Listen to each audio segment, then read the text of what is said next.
ഡൽഹിക്ക് പൂർണ്ണ സംസ്ഥാന പദവിയെന്ന ആം ആദ്മി സർക്കാരിന്റെ ആവശ്യമൊഴികെ മറ്റെല്ലാം സുപ്രീം കോടതി അംഗീകരിച്ചു.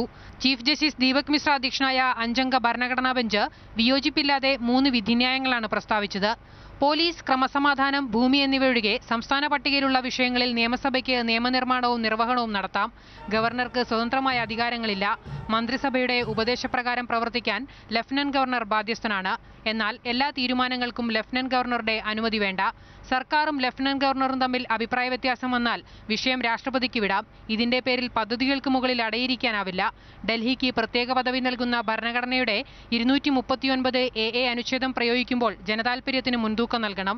സർക്കാരും ഗവർണറും നിരന്തരം ഏറ്റുമുട്ടുന്നത് അരാജകത്വത്തിലേക്ക് നയിക്കുമെന്നും ഭരണഘടനാ ബെഞ്ച് അഭിപ്രായപ്പെട്ടു.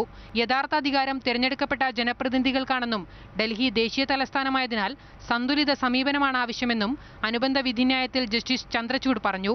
നയപരമായ തീരുമാനങ്ങളിൽ ഇടപെടാൻ ലഫ്റ്റനന്റ് ഗവർണർക്ക് അധികാരമില്ലെന്നാണ് സുപ്രീം കോടതി വ്യക്തമാക്കിയത്. ഇതോടെ ജനപ്രിയ പദ്ധതികളുമായി ഇനി ആം ആദ്മി സർക്കാരിന് മുന്നോട്ടു പോകാം. PS വിനയ, മാതൃഭൂമി ന്യൂസ്.